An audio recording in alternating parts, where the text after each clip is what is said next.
Kabanata 471. Sa nakalipas na 3 araw, hindi nag-message o tumawag si Nolan kay Maisie. Hindi man lang siya nagpakita sa harapan niya. Inilapag ni Cherry ang lunchbox sa mesa at sumagot, sabi ng doktor mahina ka ngayon, at nagkakaroon ka ng mga sintomas ng miscarriage. Kaya kailangan mo munang magpagaling bago ka makalabas ng ospital. Hindi naman kumibo si Maisie. Lumapit sa kanya si Cherry at dinala siya sa kama. Mrs. Goldman, sa ngayon, ang kailangan mo lang gawin ay kumain. Halika at kumain ka. Hindi masarap kung malamig na. Si Maisie ay walang ganang kumain kamakailan, at siya ay nagsusuka sa tuwing siya ay nakakakain. Nag-alala si Stephen sa kanya, kaya naghanap siya sa internet at naghanda ng masustansyang pagkain para sa kanya. Kahit na wala siyang ganang kumain ng kahit ano. Inangat ni Maisie ang kanyang ulo para tingnan si Cherry at sinabing, salamat sa pag-aalaga sa akin at paghahatid ng mga pagkain para sa akin nitong mga araw na ito.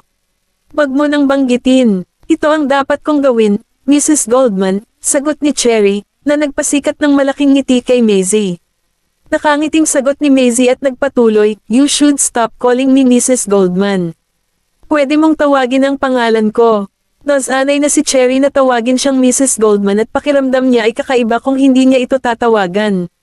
Nag-isip siya saglit at sinabing, tatawagan kitang Z, kung ganoon. Napangiti si Maisie, oo naman, basta gusto mo. Kinahapunan, pagkaalis ni Cherry, tinungo ni Maisie ang hardin sa ibaba. Nakaupo siya sa isang bench mag-isa, nagpapainit sa init ng araw.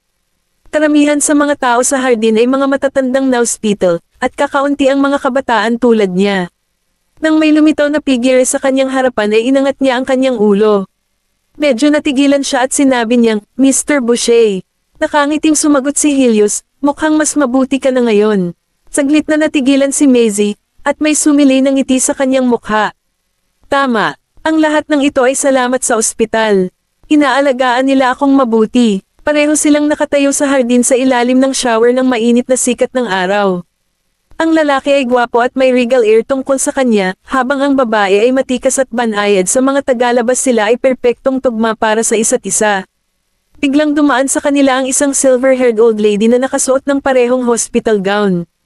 Nang marinig niya ang kanilang pag-uusap, ngumiti siya at saka nagtanong, asawa mo ba ito, anak? May sakit ba siya? Namula ang mukha ni Maisie sa kahihiyan.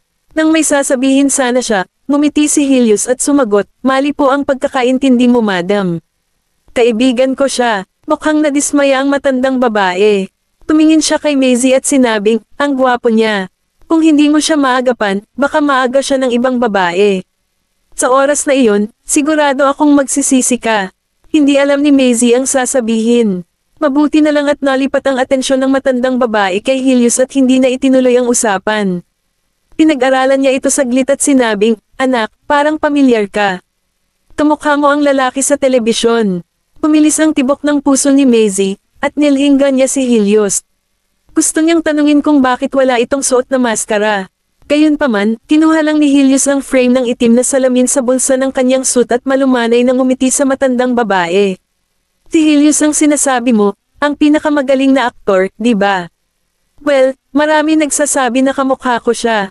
Napangiti si Maisie nang marinig ang sinabi nito at ibinaba ang ulo para itago ang ekspresyon ng mukha nito. Iniisip niya kung ano ang pakiramdam para kay Helios na sabihin sa isang tao na si Helios, ang pinakamahusay na aktor, ay kamukha niya. Ang matandang babae ay lampas na sa edad ng pag-idolo sa isang celebrity at bihirang. Bigyang pansin ang mga balita tungkol sa mundo ng entertainment. Alam niya ang tungkol kay Helios dahil nanonood siya ng mga serye sa TV kasama ang kanyang apo. Tama ka, kamukha mo siya. Kapag nakita ka ng apo ko, baka hindi niya ma-distinguish kayong dalawa kahit na fan siya ni Helios. Talaga, pinaikit ni Helios ang kanyang mga mata at ibinalik ang itim na frame ng salamin sa bulsa sa kanyang dibdib. Pagkatapos noon, lumapit siya sa matandang babae. Si Helios ay nakatayo sa taas na 6.1 talampakan at mukhang mas matangkad nang tumabi siya sa matandang babae. Hinawakan niya ang kamay ng matandang babae at sinabing, dahil fan na fan ni Helios ang apo mo at kamukha ko siya, bakit hindi tayo magpakuha ng litrato ng magkasama at ipakita sa apo mo kung gaano kami magkamukha? Kabanata 472. Ang mukha ng matandang babae ay lumiwanag sa tuwa. Inilabas niya ang kanyang telepono at sinabing, talaga, Maraming salamat, anak. Nakipag-selfie sa kanya si Helios, at nagpaalam sa kanila ang matandang babae pagkatapos kumuha ng litratong magkasama. Ibinalik ni Helios ang frame ng itim na salamin sa mata at sinabing, "Phew, muntik na iyon." Napangiti si Maisie. "Well, ikaw ang pinakasikat at pinakapopular na artista kung tutuusin. Hindi ako makapaniwala na magyayabang ka sa ospital nang hindi nakasuot ng maskara. Hindi ka ba natatakot na makilala, Mr. Boucher? Buti na lang at hindi gaanong pinapansin ng matandang babae ang entertainment world gaya ng mga kabataan. Kung may makakilala sa kanya, sigurado si Maisie na magkakagulo ang buong ospital." Ngumiti si Helios at hindi umimik. Hindi siya nagtagal dito. Pagkatapos na ihatid siya pabalik sa kanyang ward, sabi niya, "Kailangan kong bumalik ngayon. Tandaan mong alagaan ang iyong sarili." "Sige," sagot ni Maisie habang tumatango. Habang naglalakad siya palayo, bigla siyang may naisip at sinabing, "Kung may kailangan ka, tawagan mo si Riley." Sa madaling salita, maaari niyang tawagan si Riley kung may kailangan siya, at ipaalam sa kanya ni Riley. Tumanggaw siya at sinabing oo. Bagamat na-appreciate niya ang tulong ni Helios, ayaw niya itong masyadong abalahin. Pagkatapos ng lahat, si Helios ay isang maimpluwensyang figure sa mundo ng entertainment, at ang huling bagay na gusto niya ay muling masangkot siya sa isang iskandalo. Pagkaalis ni Helios, nagpakita si Quincy, at umasim ang mukha ni Maisie. Alam niya kung ano ang dokumentong nasa kamay ni Quincy. "Gusto mo bang pirmahan ko ang divorce papers?" Natigilan si Quincy, ngunit agad siyang tumango. Inilapag niya sa mesa ang divorce papers at sinabing, "Miss Vanderbilt, dapat kang pumirma. This is the best for both you and Mr. Goldman." Alam niya kung gaano kamahal ni Maisie si Nolan at kung gaano kalalim ang pagmamahal ni Nolan sa kanya. Gayunpaman, natitiyak niyang hindi aalis si Maisie kapag nalaman niya ang bagay na iyon. Ayaw lang ni Nolan na magdusa siya. Kahit na mamamatay si Nolan sa loob ng ilang taon na lang, inuna pa rin niya ang kapakanan ni Maisie. Natahimik sandali si Maisie at mahinang nagsalita, "Okay. Pipirmahan ko." Medyo nagulat si Quincy nang sabihin ni Maisie na pipirma siya. Sabi nga, tulad ng sinabi niya kanina, ito ang pinakamagandang kalalabasan para sa kanilang dalawa. Kinuha ni Maisie ang mga papeles ng divorce at pinirmahan ang kanyang pangalan. Hindi man lang niya sinulyapan ang nilalaman. Kung tutuusin, hindi siya interesado sa kung ano man ang ibibigay nito sa kanya. Sinabi niya, "Ayoko ng shares." Maaari niyang ibigay ang mga ito sa sino mang gusto niya. Dahil siya ang nagpupumilit na makipaghiwalay, sabihin mo sa kanya na huwag sana niyang pagsisihan ang naging desisyon niya sa hinaharap. Siya ang nagpabeya sa akin. Siya ang unang sumuko, at siya ang hindi tumyupad sa kanyang pangako. Ipinakita niya sa akin ang kanyang determinasyon at kalupitan. Pagod na ako. Ayoko nang kumapit pa. Palalayain ko na siya. Maaari siyang maging ang Nolan na siya noon, at siya at ako ay hindi na magkaano-ano. May gustong sabihin sa kanya si Quincy, ngunit nilunok niya ang mga salita pabalik sa kanyang tiyanik. Kinuha niya ang pinirmahang divorce paper at lumabas ng ward. Matagal na nakaupo si Maisie sa tabi ng kama, kahit nakaalis na si Quincy. Sobrang sakit ang naramdaman niya sa kanyang puso na para bang may tumutusok sa kanyang puso gamit ang kutsilyo nang sumagi sa kanyang isipan ang pag-iisip na wala na siyang relasyon kay Nolan. Napagpasyahan niyang ilabas ang sarili sa kumunoy na kilala bilang pag-ibig, ngunit nahihirapan pa rin siya at sa huli ay nahuhulog ng mas malalim. Makalipas ang ilang araw, muli siyang sinuri ng doktor. Matapos matiyak na malusog ang bata at hindi na kailangan pang ma-hospital para sa obserbasyon, inayos ni Stephen ang discharge procedure. Naghihintay si Cherry sa harap ng pasukan sa sasakyan. Tinulungan ni Stephen si Maisie na ilagay ang kanyang mga gamit sa trunk at sinabing, "Z, uwi na tayo." Tumanggaw si Maisie. Pagkatapos nun, naunang pumasok sa kotse si Stephen. Papasok pa lang siya sa sasakyan nang bigla siyang makaramdam ng matinding titig sa kanya. Walang kamalay-malay na napalingon si Maisie at nakita niya ang isang babaeng nakasuot ng face mask na nakatitig sa kanya sa hindi kalayuan. Kabanata 473.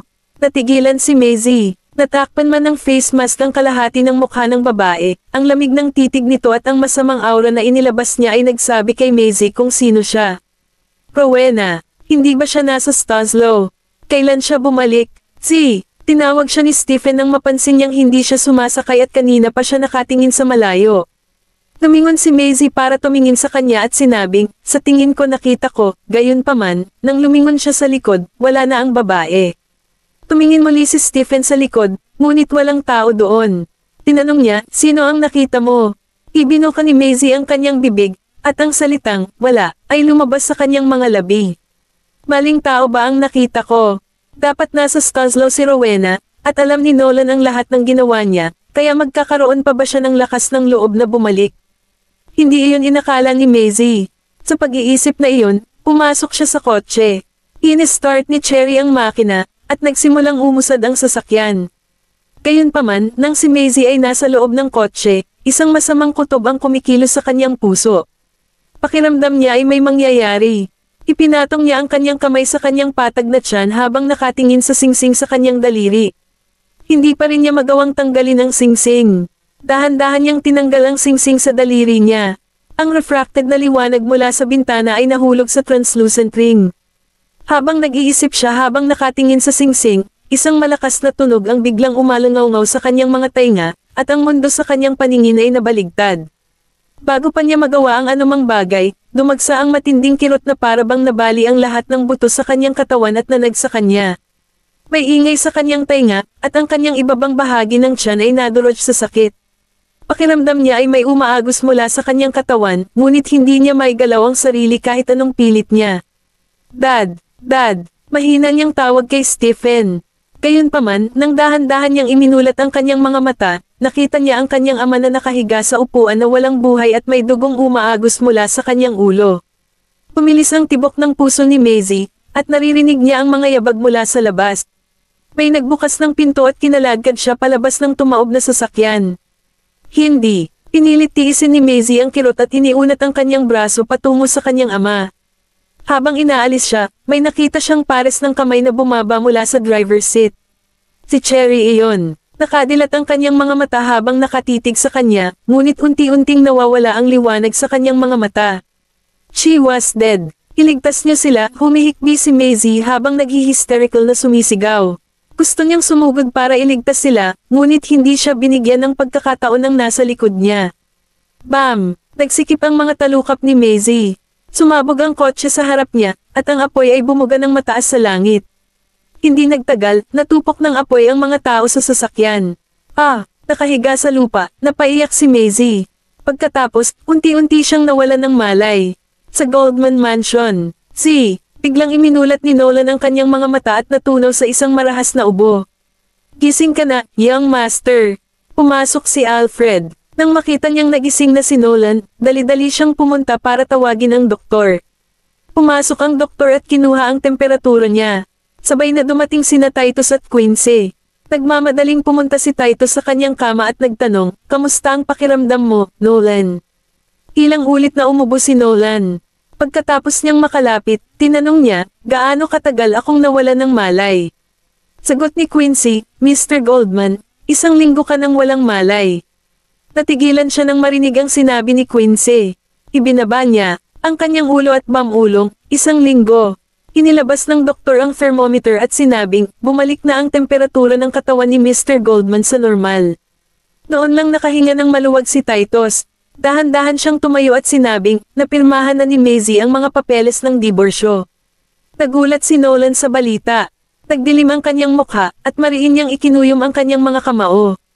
Nakapirma na siya. Mabuti naman kung ganoon. Elder Master Goldman, Quincy, masama ito.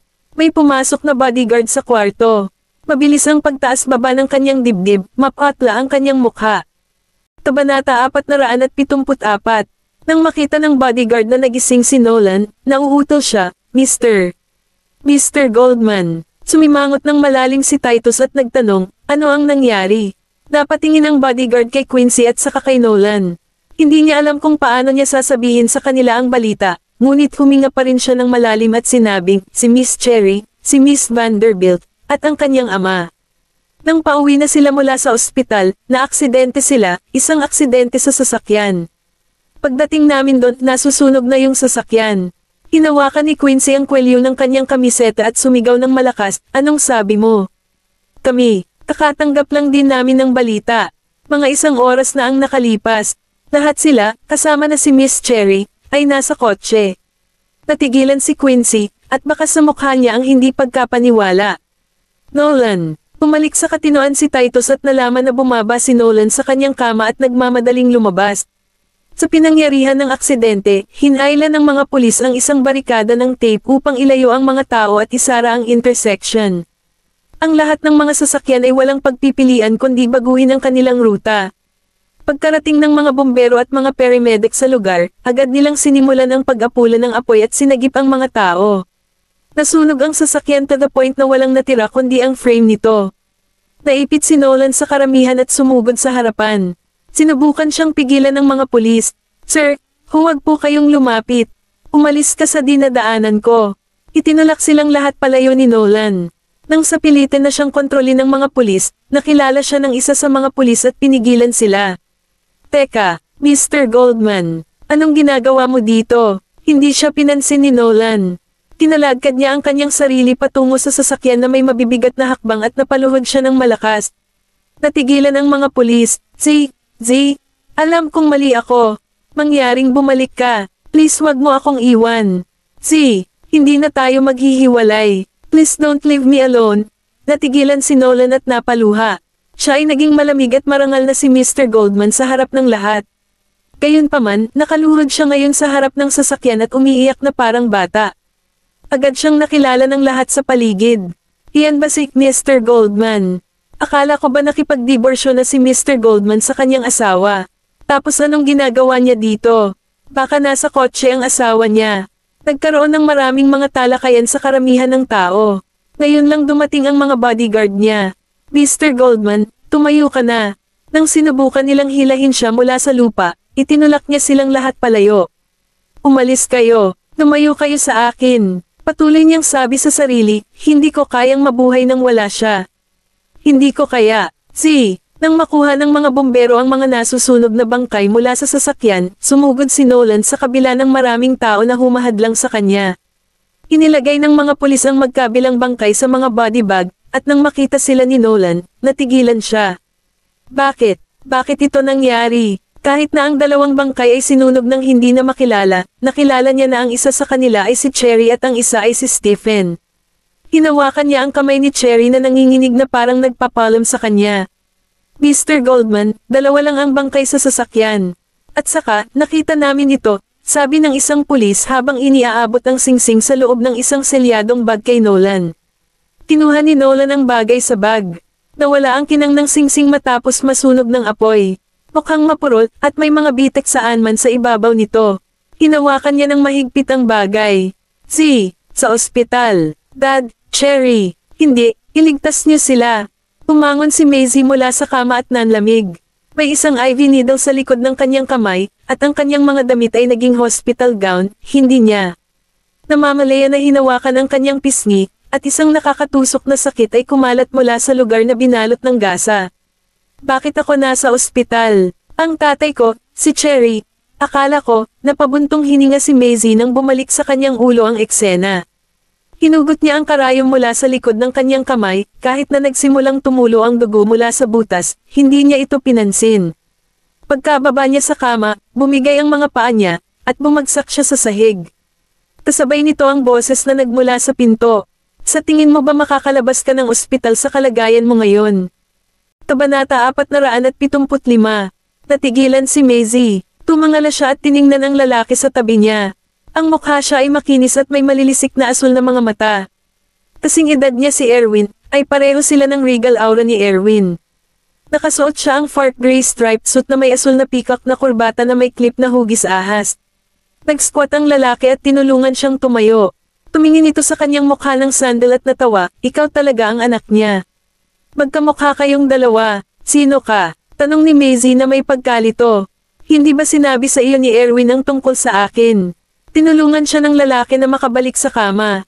Sandali siyang tinitigan nito at mahinang sinabi, "Well, hula ko wala siyang sinabi sa iyo."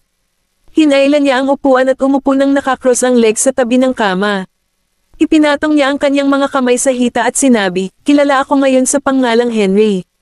Si Erwin ay miyembro ng Metropolis at siya ang pinagkakatiwalaan ko. Inatasan ko siya na manatili sa tabi ng nanay mo at protektahan siya." Tumigil siya sandal at tiningnan ang Ouroboros ring na suot niya para sa protektahan ng sarili. Tapos, itinuro ito at nagtanong, Ibinigay ba ni Erwin sa iyo ito? Sa tingin ko siya ang nagturo sa iyo ng self-defense skills. Walang kamalay-malay na hinawakan ni Maisie ang Ouroboros ring sa kanyang daliri. Si Tito Erwin ay tauhan ng lalaking ito. Kung siya ang humiling kay Tio Erwin na protektahan si nanay, ibig sabihin siya ay... Ikaw si Strix? Tanong ni Maisie na puno ng gulat ang boses. Naisip lang niya na ang lalaking nasa harap niya ay si Strix, na nawala sa mundo ng medikal ng higit sa 10 taon. Hindi talaga siya nakaalis sa grid. Sa halip, binago niya ang kanyang pagkakakilanlan at naging pinuno ng Metropolis. Hindi naman niya itinanggi o inamin, pero alam ni Maisie na siya si Strix. Matapos malaman na siya si Strix, tumingin si Maisie sa kanya, at doon lang niya nakita ang liwanag kung bakit ang kanyang ina ay hindi pa rin makalimutan si Strix matapos pakasalan si Stephen. Siya ang dating love interest ng kanyang ina, at naisip niyang mahal na mahal nila ang isa't isa. Tiyak na siya ay isang gwapong lalaki noong siya ay bata pa. Kung tutusin, parang hindi naman gaanong nagbago ang itsura niya after all these years. Medyo matanda lang siya. Nagbago siya mula sa isang binata tungo sa isang mature na nasa middle age na lalaki. Mas lalo siyang kaakit-akit at marangal. Halos kasing edad niya ang kanyang ama, ngunit mukhang mas bata siya kaysa sa kanyang ama. Nang maisip ni Maisie ang kanyang ama, namutla ang kanyang mukha. Ang tatay ko at si Cherry. I'm sorry. Ibinaba ni Strix ang kanyang ulo, ang kanyang boses ay mahina. Nais naming iligtas sila, ngunit walang sapat na oras. May nagtangka na patayin kayong lahat, at kung hindi pa ako dumating sa takdang oras, wala ka sana dito na nakikipag-usap sa akin ngayon. Habang nagsasalita siya, napatingin siya sa kanya. Kahit na nagawa naming iligtas ang iyong buhay, tungkol sa iyong sanggol, sinubukan na namin ang aming makakaya. Naninigas na nakaupo si Maisie sa kama habang ang mga luha ay nagsimulang tumulo sa kanyang mga pisngi. Ang kanyang ama at si Cherry ay walang awang nilamon ng apoy. Hindi man lang niya naprotektahan ang kanyang anak. Nanginginig ang kanyang mga balikat, at nahihirapan siyang huminga. Nakaramdam siya ng kirot sa kanyang puso at napasigaw siya sa isang sinakal na hikbi. Mag-isa na lang siya ngayon pagkatapos mamatay ng kanyang ama. Inilabas ni Strix ang isang silk na panyo para panasan ang kanyang mga luha. Sabi niya, sumama ka sa akin sa Morwich. Simula ngayon, aalagaan kita na parang sarili kong anak. Makalipas ang isang linggo, nakaupo si Nolan sa upuan na may malungkot na mukha. Mukha siyang nanlumo. Sa tuwing magriring ang kanyang telepono, umaasa siyang iyon ang inaasahan niyang numero ng tatawag, ngunit sa bawat pagkakataon ay nabigo siya. Nang mapansin niyang tinatawagan siya ni Quincy, kinuha niya ito, at umalangaw-ngaw ang boses ni Quincy. Mr. Goldman, ginalugad na namin ang lahat ng ospital sa Baseburg, ngunit hindi pa rin namin mahanap si Miss Vanderbilt. Hindi kumibo si Nolan at ibinaba na ang tawag. Kabanata 476. Kinuha ni Nolan ang divorce papers na pinirmahan ni Maisie, at halos madurog ng kamay niya ang hawak niya. Umalas na talaga si Zay.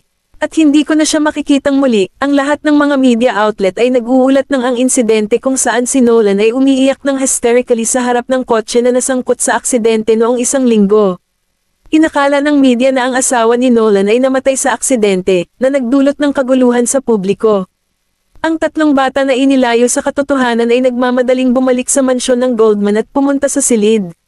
Lumapit si Wayland kay Nolan at sumigaw, "Nasaan si Mommy?" Hindi tumangala si Nolan at hindi sumagot hanggang sa makita ni Wayland ang mga papeles ng diborsyo sa sahig. Dumating sina Titus at Mr. Cheshire sa pintuan ng silid, at hindi nila alam kung ano ang sasabihin para aliwin ang tatlong bata nang nakita nila sila. Ihinigas ni Wayland ang divorce paper kay Nolan. "Ibalik mo sa amin ang mommy namin." Natulala sina Daisy at Colton sa naging reaksyon ng kanilang kuya. Pero base sa atmosphere, hindi pa rin sila makapaniwala na wala na talaga ang kanilang ina. "Wayland, hindi kasalanan ng tatay mo." Hindi makayanan ni Titus na makitang sinisisi ng kanyang apo ang lahat at ipinaliwanag sa malalim na boses, "Lahat ito ay dahil sa akin." Lumingon si Wayland at matapang siyang tinitigan. "Ayoko sa iyo." Nagulat si Titus, habang si Wayland ay kumari pa na ng takbo palabas ng kwarto. Agad na sumigaw si Titus sa matalas na tono, "Tigilan mo siya." Pinigilan ng mga bodyguard si Wayland. Bagamat sinuntok, sinipa, at kinagat pa sila ni Wayland, hindi nila ito kayang pakawalan. Lumingon si Titus at sinulyapan si Wayland.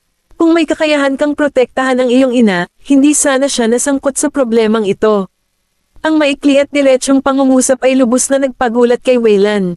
Ang kanyang maliit na katawan ay napuno ng kalungkutan at kawalan ng pag-asa habang ang kanyang maliliit na kamao ay mahigpit na nakakuyom. Oo, hindi pa ako matanda, at wala akong kapangyarihan. Hindi ko kayang protektahan si Mommy. Kaya naman naglakas loob ang mga taong iyon na ibuli si Mommy. Lumingon si Waylan at tinitigan ng diretsyo si Titus, at ang kanyang mga titig ay mukhang mahigpit at walang awa. Magiging malakas ako balang araw, at pagbabayarin ko ang lahat ng taong nang aapi kay Mommy, Colton, at Daisy. Sisiguraduhin kong magsusumamo sila sa mabilis na kamatayan. Natigilan si Titus, pagkatapos ay ibinaba niya ang kanyang tingin, lumakad papunta sa kanya, at tinitigan siya ng may pagpayag. Ikaw ang gumawa ng pangakong ito sa iyong sarili. Mukhang determinado si Waylan. Oo. Pagkatapos ay sinabi ni Titus sa kanya, kung gayon, manatili ka sa aking tabi. Kailangan mong magdusa para makakuha ng higit na kapangyarihan at maging mas malakas kung gusto mong mag-higanti. Si Mr. Cheshire ay humakbang palapit, pakiramdam niya ito ay medyo hindi nararapat. Elder Master Goldman, bata pa siya. Mapang-uyam na sabi ni Titus, syempre alam kong bata pa siya, pero si Nolan, Nicholas, at ako ay patuloy na tatanda at mamamatay balang araw. At kapag sinipa natin ang balde, sinong mag-aalaga kung mga bata lang sila? Si Colton at Daisy ay namangha. Ano ang ibig sabihin ng lolo? Daddy, ilang taon na lang ba ang natitira para mabuhay siya? Pagkalipas ng 2 buwan, sa Morwich, sa Hans Palace ng lungsod ng St. Page, nakaupo si Maisie sa isang bench sa hardin. Isang dagat ng mga lilang iris ang makikita na namumukadkad sa buong lugar, at ang matikas na halimuyak ng bulaklak ay bumalat sa buong hardin sa tulong ng simoy ng hangin. Ito ay sobrang nakakapawi ng pagod at nagbibigay ng pakiramdam ng ginhawa. Ilang katulong ang nakatayo sa hindi kalayuan kay Maisie, at lahat ng mga tingin nila ay nakatutok sa kanya. Nagulat sila sa banyagang hitsura at pag-iral ni Maisie. Siya ang anak na dinala dito ni Mr. Henry, hindi ba? Anak na babae, tanong ng isa sa mga kasambahay, inampun siya ni Mr. Henry. Masungit na sagot ng isa pang kasambahay, hindi napapalibutan si Mr. Henry ng maraming babae. Kaya, hindi mo ba naiisip na nakakatakot na magkaroon ng isang anak na biglang lumitaw sa hangin bigla? Hindi pa niya kinakausap ang sino man sa atin kahit matagal na matapos ng pagdating dito. Nagtawanan ang mga maid, baka hindi niya naiintindihan ang sinasabi natin. Kabanata 477. Naisip nila na dahil hindi sila naiintindihan ni Maisie, makakapanatag na sila at makakakilos ng may pagmamataas. Sa hindi inaasahang pagkakataon, habang tuwang-tuwa ang mga kasambahay na ito, isang boses ang nagmula sa kanilang likuran. Mas mabuting manahimik ka na bago magalit si Mr. Henry. Nanginig ang mga kasambahay, at biglang natapos ang kanilang tsismisan. Nang lumingon sila at nakitang si Maggie, ang kasambahay, lahat sila ay yumuko ng may paggalang at hindi man lang naglakas loob na magsalita pa bago sila nagmadaling bumalik sa kani-kanilang workstation. Itinulak ng kasambahay ang frame na nakapatong sa kanyang nasal bridge para ayusin ang salamin at naglakad sa likod ni Maisie. Miss, nandito ka na pala. Hinahanap ka ni Mr. Henry. Nilingan siya ni Maisie. Si Maggie ay nasa kanyang 40s at ang housekeeper ng Hans Palace. Siya ay nakabihis ng masinop at maayos. Nang makitang naghihintay pa rin si Maggie, dahan-daang tumayo si Maisie at lumapit sa kanya. Ang kanyang magagandang mata ay tila malabo at walang buhay. Dalhin mo ako doon. Dinala siya ni Maggie sa study, at naghihintay sa labas ng pinto ang 2 bodyguard. Pagkabukas ng pinto, bumugad ang isang malaking puting study room na inayos at pinalamutian ng retro at eleganteng interior design. Ang mga cabinet ay nagtatago ng lahat ng uri ng mga libro at maraming klasikong medikal na libro. Si Strix ay nakaupo sa likod ng mesa sa ilalim ng chandelier. Maayos ang ibabaw ng lamesa. Mayroon lamang isang computer, isang panulat, isang globo, at ilang mga dokumento. Ang tanging palamuti ay maaaring ang berdeng frilled iguana na makikita sa tangke na salamin na may setup ng kapaligiran ng kagubatan. Ibinaba ni Strix ang libro ng makarinig ng mga yabag at nagtanong, hindi ka pa ba nasasanay? Mabagal ang speech rate ni Maisie. Unti-unti at dahan-dahan na akong nasasanay. Tumanggaw si Strix at biglang kumuha ng lumang diary sa drawer. Ito ang note na naiwan ng nanay mo. Gusto mo bang basahin ito? Napatigil si Maisie ng ilang segundo, at isang maliit na emosyonal na pagbabago ang makikita sa pamamagitan ng kanyang walang pakialam na mga mata. Hinawakan niya ang diary, na ang takip ay kupas na at naging dilaw at magaspang, ngunit wala siyang lakas ng loob na buksan ito. Ngumiti ng malumanay si Strix. Kunin mo kahit ayaw mong basahin ngayon. Hindi pa huli ang lahat para basahin ito, kapag sa tingin mo ay handa ka na para dito. Uncle Strix, kumunat ang noo ni Maisie at tumingin sa kanya, naging masaya ba ang nanay ko? Noong nalaman niyang nahawaan siya at ilang taon na lang ang natitira, masaya ba siya? Ito ang pinakamahabang pangungusap na lumabas sa bibig ni Maisie sa nakalipas na 2 buwan. Tumigil sandali si Strix at pagkatapos ay tumawa ng mahina. Hindi siya kailanman nagreklamo tungkol sa kawalan ng katarungan na ibinagsak sa kanya ng kapalaran. Biglang bamuka ang bibig ni Maisie. Kung gayon bakit siya umalis? Tumayo si Strix at naglakad sa coffee machine sa tabi niya. Matapos ibuhos ang butil ng kape sa makina at gilangin ay agad niyang ibinuhos sa tasa. Ang iyong ina ay isang babae na sakit sa aking puwit. Nagdala siya ng 2 tasa ng kape at iniabot ang isa sa kanya. Kahit na alam niya na ang kanyang oras ay nauubos na, hindi siya nagpapakita ng kaunting takot o kahit na ang kanyang pangangailangan para sa akin sa harap ko. Hinawakan ni Maisie ang mug at si Strix ay naglakad pabalik sa kanyang upuan, umupo, tinikman ito, at nagpatuloy sa isang mahinang tono.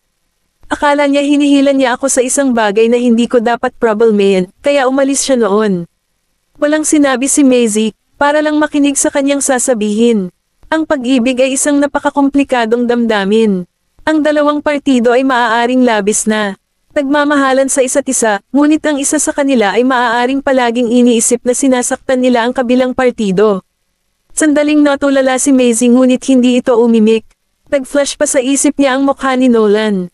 Nakita ni Strix ang kanyang mga iniisip at inilagay ang bibig ng tasa sa kanyang mga labi. Ang mga tao ay palaging kailangang umalis sa kanilang nakaraan at tumingin sa hinaharap. Ito ang sinabi sa akin ng nanay mo bago siya umalis ng tuluyan. Nanlamig ang mga mata ni Maisie, at hindi maiwasang humigpit ang kamay niyang nakahawak sa mug. Gusto ko ring umasa, ngunit hindi ko hahayaang mawala ng saysay ang aking ama, si Cherry, at ang pagkamatay ng aking anak. Diyos lang ang nakakaalam na pinagmumultuhan pa rin siya ng mga eksenang iyon nitong nakaraang 2 buwan. Napapanaginipan niya ang kanyang ama, si Cherry, at maging ang kanyang sanggol. Ang aksidente ang kumitil sa buhay ng 3 tao na lubos niyang pinapahalagahan. Kabanata 478. Nanunuya si Strix. Kung gayon, ano magagawa mo sa kasalukuyang mong kakayahan? Napakagatlabi si Maisie. Pagkatapos ay tinitigan siya nito at dahan-daang sinabi, bakit hindi sinabi ni Erwin sa iyo ang mga bagay na iyon? Ito ay dahil alam niya na hindi mo kayang labanan ang mga taong iyon ng mag-isa. Ang insidenteng naganap sa Stoslow, ay una pa lamang nilang hakbang. Alam mo lahat ang tungkol doon. Sumulyap si Maisie sa kanya, medyo nagulat. Inilagay ni Strix ang kanyang mga kamay sa mesa at pumikit. Walang bagay sa mundong ito na hindi ko alam, kasama na ang usapin sa pagitan mo at ng mga Goldman. Bahagyang nagbago ang ekspresyon ni Maisie. Alam niyang maaring may sinabi sa kanya si Erwin. Minsan sinabi ni Tio Erwin na hindi niya sinasabi sa akin ang maraming bagay dahil ito ay para sa aking sariling kapakanan, dahil hindi niya masabi kung kakayanin ko ito o hindi. Ang nangyari sa Stoslow ilang buwan na ang nakalipas ay naging malinaw sa kanya, na ang mga taong iyon ay walang prinsipyo at walang pakialam sa buhay ng tao. Ang insidente na kanyang napasok ay hindi tulad inaakala niya. Pagkaraan ng ilang saglit para pakalmeyan ang sarili, ibinaba ni Maisie ang mug. Nakadevelop ka ng antibodies, hindi ba? Maaari mo bang sabihin sa akin ang tungkol sa virus? Bakit sinasabi ni Tio Erwin na gawa ng tao ang virus? Hindi rin binalak ni Strix na itago ito. Ikaw ang matagumpay na eksperimento ng virus. Hindi ka dapat nagkasakit simula noong bata ka, at hindi mo poproblemahin ang anumang uri ng kanser o sakit. Ang mga resultang makikita sa iyong katawan ang gusto ng mga taong iyon. Bahagyang nanginginig ang mga daliri ni Maisie. Tinitigan pa siya nito nang hindi makapaniwala. Sinabi sa kanya ni Strix na noong unang lumitaw ang sleeper virus, maaari nitong gawin ng mga nahawa ang hindi magkasakit sa loob ng isang taong incubation period, maaari pa nitong labanan ang cancer. Dahil dito, may patuloy na nag-aaral ng sleeper virus at nag-eksperimento rito ng palihim kahit na matapos ang insidenteng kinasangkutan ng prinsesa. Ang mga maharlikang iyon ay walang kakayahang gumamit ng virus sa kanilang sarili, kaya't makakahanap lamang sila ng isang tao na mag-eksperimento. At nag-eksperimento sila sa mga slum noong una dahil, sa kanilang mga mata, hindi mahalaga. Namatay man o nakaligtas ang mga mahihirap, wala itong kinalaman sa kanilang mga interes. Nang maglaon, ang ilang mga walang prinsipyong mga ngalakal ay binayaran upang magpuslit at magbenta ng mga bakunang antibody sa ngalan ng mga maharlika. Gayunpaman, ang mga bakunang antibody na ito ay, sa katunayan, ang mga prototype ng virus. Nanginginig ang mga labi ni Maisie. Kaya ang dalawang paglaganap ay bahagi ng kanilang mga eksperimento. Hindi naman itinanggi ni Strix. Sa kasamaang palad, ang lahat ng mga eksperimento ay nabigo. Ang kabangisan ng prinsesa ay nagdulot ng malaking sakuna sa kanyang mga tauhan, kaya siya ay naging biktima at sakripisyo. Nakilala ko ang iyong ina sa panahon ng pandemya 30 taon na ang nakalilipas, ngunit pagkatapos ay nahawahan din siya. Bakit nahawa ang nanay ko? Kung tama ang pagkakaalala ko, sinabi sa akin ni Tita Larissa na si nanay ay hindi kailanman nalantad sa anumang pinagmumulan ng impeksyon, kaya paano siya nahawahan ng virus. Tumingin si Strix sa bintana. Kasi tinurukan ng lolo mo ng bakuna ang nanay mo, pero sa tingin ko naloko rin siya. Natigilan si Maisie sa pwesto. Hindi man nakabukas ang aircon, nakaramdam siya ng lamig sa kanyang gulugad. Lahat ay may katuturan ngayon. Bakit ang mga De Arma at ang mga Goldman ay napupuot sa isa't isa? At bakit ang De Arma ang sinisisi? It's because it was driven by those people behind the curtains. Hindi katakatakang biglang nagbago ang ekspresyon ni lolo nang malaman. Yang namatay din si nanay sa virus. Inalis ni Strix ang kanyang tingin ng walang pakialam at nagbigay ng isang mahinhin na ngiti. Alam mo na ngayon ang lahat ng kailangan mong malaman. Ang susunod mong planong gawin ay depende sa iyong sariling pagpili. Saktong dahan-daang tumayo si Strix at lalabas na sana ng study. Lumingon sa kanya si Maisie na nakaupo sa kanyang upuan. Tito Strix, maaari mo ba akong bigyan ng bagong pagkakakilanlan? Tumigil si Strix ngunit hindi lumingon. Mula ngayon, makikilala ka na bilang Alice. Kabanata 479. Makalipas ang 3 taon, sa Baseburg, sa isang madilim na gabi. Pumasok si Luis sa bar, tumingin sa paligid sa karamihan, at sa wakas ay itinoon niya ang kanyang mga mata sa babaeng nakaupo sa bar. Nakilala niya agad na si Riley iyon.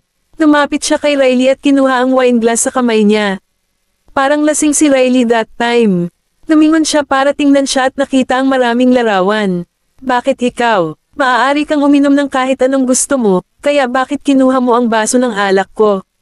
Pilit na iniunat ni Riley ang kanyang kamay upang kunin ang baso pabalik sa isang tuwid na linya, at hinawakan ni Luis ang kanyang palso.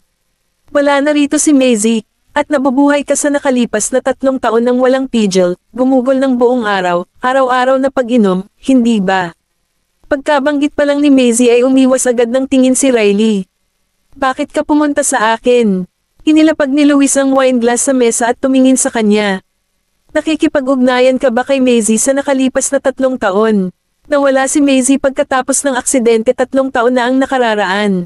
Mula noon ay nagwawala na ang pamilya Lucas at ang De Arma, ngunit tila nawala si Maisie sa mundong ito. At si Riley ay matalik na kaibigan ni Maisie, kaya dapat ay nakipag-ugnayan sila sa isa't isa sa buong panahong ito.